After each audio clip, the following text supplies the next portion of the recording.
po si Elizabeth Tulfo at we would like to welcome our kababayan, Pilipina kababayan na nagtatrabaho po sa Italy. Ang kanyang pangalan ay Bernadette Del Mundo. Bernadette, welcome to my channel. Hello po, good afternoon po from Modena, Italy. Ako po is isang nurse dito sa Italy, sa Modena. Ako po yung pinakaunang-unang group na nag-assist sa COVID dahil po nag-close na nga po yung first floor ng operating room namin dahil sa mga COVID patients. So midnight na, mga 4 o'clock, during operation po namin, talagang masakit na yung mga katawan ko. So medyo nagkaroon po ako ng kaba. So hindi po natin maiiwasan yon na kabahan tayo dahil nga po sa sitwasyon na medyo magulo, marami ng mga pasyente na naku-confine. Chinek ko po yung temperature ko dahil nag-chill na po ako. So yun po 39 na. So yung coordinator po namin ng transplant of liver, kasi nga po nagta-transplant din. Isa po ako sa KIP ng transplant of liver. Sabi nga niya po na kailangan ko nang iwanan yung operating room kasi very dangerous din po sa mga kasama ko sa ospital. So umuwi na po ako ng bahay. So sabi ko po sa husband ko, lumipat ka na dun sa kwarto ng anak ko dahil nga po may parang suspect na po na gano'n nga na maybe positive po ako sa COVID. So yun nga po, nag-swab ako. Yung peak po na period na yon, very talagang hindi na po magkaintindihan dito sa Italy. Yun po yung pinaka-peak na very talagang napakagulo. Hindi na nila alam kung sa dami po ng COVID, hindi nila alam kung paano nila isa-swab ang mga patient dito. Positive ako. So bilang isang nurse po, napakahirap pong parang andun po yung kaba kasi po alam ko po kung ano yung nangyayari. Nakikita po namin yung mga pasyente na nahihirapang huminga. May mga minsan po sa therapy na ginagamit nila ngayon na heparin, minsan po nagbi-bleed. Yun nga po, ang procedure dito sa Italy, hanggat positive ka, mag-stay ka ng bahay. So, ang order lang po is umiinom ka ng pampababa ng lagnat, tachypirina, dito po sa Italy, tachypirina. So, yun nga po, antipyretic. Sana naging positive na rin po yung asawa ko. Ang asawa ko po is nurse din dito sa Italy. Hanggang ganun din po sa bata, yung anak ko na 13 years old. Noong una po, akala ko po ako yung carrier.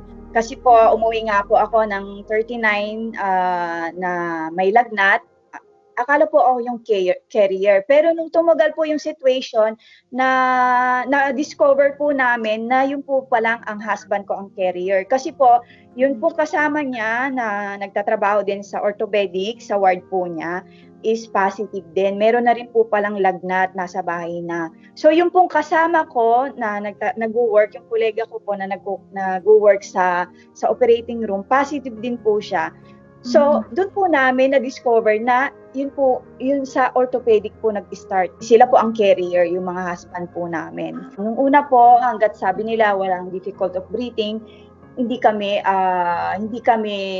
kaming mangamba at wag kaming pumunta ng emergency room. Pero ako po as a nurse, nakikita ko na po yung signs and symptoms ng asawa ko at husband ko na medyo gumagrabe na. Sa akin po, ma'am, ako po is actually one day lang po yung fever ko.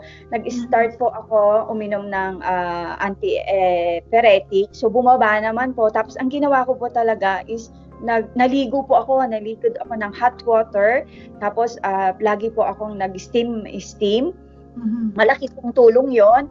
At saka po nagkaroon po ako ng 1 day ng pagtatae. So lumabas po yung mga rashes sa katawan ko. So mas maganda po kasi yon kasi yung viral, ibig sabihin talagang lumabas siya, kumbaga na-release sa katawan natin. Kasi po, imbis na yung viral is pumunta sa lungs or sa intestine or sa ibang parts ng katawan natin, yung sa akin po, sa nangyari po, talagang na-release sa through dermal. Sa skin mo talaga lumabas. Ano ang itsura ng mga rashes mo sa yung skin?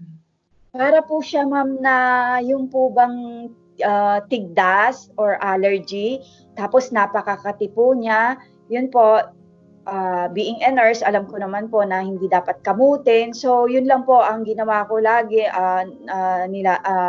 take a bath lang po.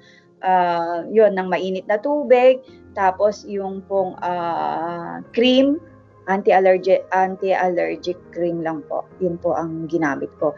Ang ibig mong sabihin, ikaw ay nag-self-medicate o yung mga ginawa mo na yon is sinabi sa'yo ng mga ibang doctors or nurses sa hospital na ito ba ang yung dapat gawin? Ako po ay nag-self-medicate. Yun po ang Okay. ginawa ko. Pero dun po sa case ng husband ko at saka sa case ng anak ko, tumawag po ako ng pedya at saka po yung family doctor namin. Nga po sa case ng asawa ko at saka ng anak ko is iba naman po dahil sila ay talagang high fever, tapos masasakit ang mga katawan. So kailangan po ng imagine like x-ray. So sad to say po kasi sa gulo nga po ng cases dito sa Italy, pinauwi pa po yung asawa ko dahil wala pa po siyang difficult of breathing. So ganun po ang nangyari. So the day before naman po, yung anak ko, nag-41 na ang lagnat niya. Talagang nag-bleed na yung ilong niya, pati po yung bibig niya. So talagang nagpanic na po ako. So 118 na po, talagang hindi na ako tumawag sa family doctor ko, talagang nag-118 na ako. So yun nga po, ganun din po. Ano po yung 118, Bernadette? Ito po ma'am, yung 118, yung ambulance for emergency po. Yun po ang ang emergency po dito sa medical emergency dito sa Italy, 118. So, nakaya ko pong i-assist yung situation ng yon, bagamat na talagang hindi po napakadali. Sa totoo lang, physically, emotionally, psychologically, talagang napakahirap po. So, hindi na po ako naka-ask ng tulong sa iba na magsabi kasi alam ko po na wala rin naman ako maitutulong dahil po ang iba natatakot, di po ba, na pag nalaman na may tayo, natatakot sila, na baka mahawa sila or what. Yun po, talagang sinarili ko na lang po, may mga iba po akong taong pinagsabihan, yung mga close friend ko, tsaka po yung dalawa ko pong kapatid sa Italy. So, ganun po ang nangyari hanggang sa na-recover na po yung anak ko, nag-assist na rin po ako dahil nga po minor yung anak ko, so hindi po nila acceptin dito sa Italy ng minor. So, na-confine po kaming dalawa hanggang sa yung asawa ko po naiwan. So hindi rin po ako palagay ang loob ko, kaya tumawag na rin po ako the day before ng 118.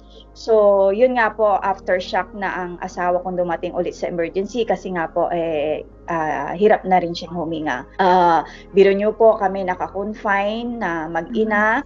Tapos hindi ko alam kung saang room or anong ward na-confine ng asawa ko. So talagang ako po yung nagpapasalamat sa ating Panginoon. Bilhin niyo po na lampasan namin yung ganong sitwasyon. So, yun po, one week po kami sa hospital. Glory to God po nung pag-take nila ng antiviral na Plaquenil, ang tawag po dito sa Italy, tablet. After an hour lang po, talagang bumaba na yung lagnat nila. So, glory to God po. Yun po, tapos po, afternoon po, umuwi na rin po kami. Patuloy din po yung quarantine namin. Nagpatuloy po hanggang sa napakabilis po ng recovery namin. Ayun. Nagpapasalamat po ako. Ngayon po, after almost 1 month, 29 days po yon, pumasok na po ako, nakabalik na po ako sa aking trabaho. Salamat sa Diyos, napakasarap pakinggan niya na finally nakabalik ka na rin sa trabaho. Samantalang ang asawa mo, nakabalik na rin ba siya sa trabaho? Ngayon po ma'am, as of now, nasa bahay pa po siya kasi po kasi po siya na-recover, so hindi po ganun kadali ang bumalik sa trabaho kasi po ngayon very dangerous pa rin kahit less na ang mga cases sa hospital.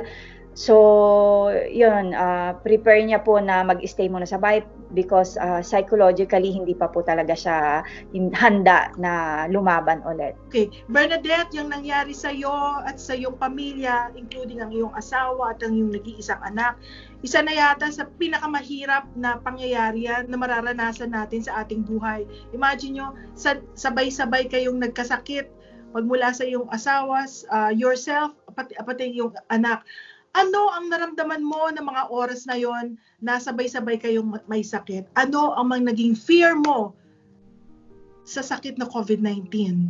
Ang naging fear ko po, ma'am, kasi talagang nakita ko sa una pa lang, talagang yung anak ko, talagang yung saturation po niya, ibig sabihin po ng saturation yung level ng paghinga niya, talagang nilagyan po siya ng high plus oxygen. So, malapit na po yon sa pag-intubate. Ibig sabihin po ng intubate, yung talagang lalagyan niya siya ng tube sa tracheo para makahingang maigi kasi nahihirapan na po. So nandun, bilang as a nurse po, alam ko po yung mga circumstances na mangyayari. So talaga nandun po yung fear ko na kumbaga pwedeng sa isang iglap po is pwede niyang kunin yung anak ko. So imagine niyo po yon na nakikita ko naghihirap yung anak ko, tapos yung husband ko hindi ko po alam ang case niya, hanggang sa minsan po sa video call lang po kami nagkikita. Nung nakita ko po first time sa video call yung husband ko, talagang nakita ko po na halos siya nung nakita niya po yung anak namin na parang ayaw niya nang huminga dahil parang nawala na po siya ng pag-asa. Pero alam niyo po, as a Christian, talagang napakalaki po ng tulong. So ang masasabi ko po, especially sa ating mga kababayan, hindi lang po sa ating mga kababayan, sa lahat, sa buong mundo po, sa nakikinig at nanonood dito sa video call na ito, na isa lang po yung tumanim sa akin, kahit po nagkaroon ako ng takot, sabi ko po, Lord, let your will be done. Kung ano po yung mangyayari, ang kalooban mo lang ang mangyari. So, yun po yung pinanghawakan ko. Kasi alam niyo po, this COVID, nangyari na po ito Marami na pong salot na dumating, even before Christ. Nangyari na po ito before Christ. Na tulad po ng istorya ni Noah, di po ba? Punta niya ang mga tao sa barkong ginawa ni Noah na ganun po yung nangyayari sa atin ngayon, na ayaw tayong palabasin. Dapat po sa ating mga kababayan, pag sinabi pong mag-stay tayo sa bahay, mag-stay po tayo. Matuto po tayong mas sumunod. Kasi po tulad po nung time ni Noah, yung mga tao po talagang di po ba sumunod. Yung iba po hindi sumunod. Pero nung time na po nung dumating yung bagyo, yung ulan, di po ba, yung baha, sino po yung naligtas? So, ganun din po yung message pong ito sa this COVID 2020. Ganun din po yung message kasi kung susunod po tayo, wala pong masama. Kahit po yung mga kolega ko, yung mga colleagues ko, yung mga kaibigan ko, sabi po nila, paano mong nalampasan? Kasi kung talagang merong time po na talagang natutulala ako, talagang tutulo na lang yung luha mo, yun po na napakahirap, pero glory to God po, yun lang po yung pinahawakan ko. Sa time pong ito, talagang sa Panginoon lang po talaga tayo kakapit Tama. Bernadette, grabe rin ang naging pagsubok mo sa iyong buhay kasama ang iyong asawa at anak. Biruin mo, maranasan mo na 3 kayo sabay-sabay na may sakit, at lalo na kasama ang iyong anak at ang iyong asawa ay nasa kabilang kwarto, hindi mo alam kung ano nangyayari sa kanya. Ito na yata ang isa sa pinaka masakit na experience na mararanasan ng isang ina. Oo nga po. Opo, tama po kayo ma'am, talagang napakahirap, napakahirap. Ako rin po as of now talagang hindi ko po ma-imagine kung paano ko nalampasan talaga. Kaya po, I believe in God na siya yung tumulong sa amin, tsaka po yung knowledge and wisdom na binibigay niya everyday, yung kalakasan. Biro niyo po talagang napakabilis ng fast recovery ng aking pamilya. Amen. Amen. Bernadette, ang isang katanungan ko, ano yung mga signs and symptoms na naramdaman mo, i-share mo sa amin at ang pamilya mo? Yung sa una po, ako po na sumakit yung aking mga katawan, tapos wala po akong cough, yun, nagchi-chill po ako, tapos yun po hanggang nagkaroon ako ng high fever. Sa aking asawa naman po at anak, nagkaroon po sila ng konting ubo, hanggang sa nagkaroon po sila ng... Itong ubo na to, is that a dry cough? Yeah, opo, dry cough po ma'am. Dry cough, tapos high fever. Pero meron pong mga ibang cases na walang symptoms or kaya walang fever. Meron pong iba nagtatai lang sila. Meron pong iba sinisipon lang sila. Iba-iba po ng case, and iba-iba rin po ng case, depende po sa immune system natin kung gaano po kalakas yung immune system natin. Kasi po meron po yung iba na within 10 days fever without taking antibiotic, yung immune system po nila is dahan-dahan is nakakaya ng kanilang katawan. Okay. So marami pong kasi po ang marami pong namamatay because yung pong viral na sinasabi is nagiging bacteria. Kung ang viral po sa ating katawan is kaya pa ng immune system mo, kaya pong ma-solve. Pag ang viral po is naging bacteria, yun na po ang mahirap kasi po pag ang viral naging bacteria, kailangan po ng right na antibiotic para patayin yung bacteria. So meron po tayong case dito na isang kababayan po natin dito po sa Modena, Italy, dahil nakita ko po ang situation niya. 44 years old po siya, napakabata, sorry to sad. Kasi po yung case niya is, yun nga po, yung viral naging bacteria, na-intubate po siya for how many days, na nagkaroon na rin po ng hindi lang sa lungs, nagkaroon ng infection, nagkaroon po siya ng endocarditis. Ibig sabihin po yung nagkaroon na rin ng infection ang heart niya, kaya po nagkaroon ng complication hanggang sa yun nga po, tapos high blood pa siya, so dun na po nagkaroon ng complication, kaya hindi po niya nakayanan. Yun talaga ang nagiging problema, no? Yung mga underlying conditions tulad ng asthma, diabetes, heart problems, bleeding. Kasi po minsan ang problema rin po minsan sa mga matatanda, pero actually po hindi lang talaga matatanda, wala pong pinipili ang COVID 2020, COVID-19 2020, wala pong pinipili, matanda, bata, mayaman, mahirap. So pero sa bata po, yung mga talagang below 10 years old, malakas po ang immune system nila kasi po may mga backup sila. Mga may edad, siyempre alam po natin, very weak na ang mga may edad.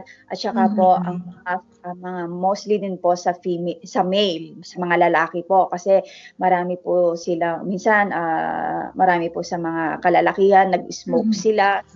Sigarilyo talaga. Marami pong nakukonfine talaga. So marami din pong ang case nila is gumagrabe dahil nga po yung iba sa paninigarilyo. So yun po, dito po is sa Modena, sa mga ibang cases, sa ibang hospital din po, bumababa na rin po yung mga cases sa ICU unit. So yun nga po, plan nila dito sa May 4 na medyo magbubukas ang mga ilang mga negosyo. Okay. Pero yun nga po, ay hindi po din natin masasabi kung ano po ang mangyayari. It depends po talaga sa mga tao kung paano po nila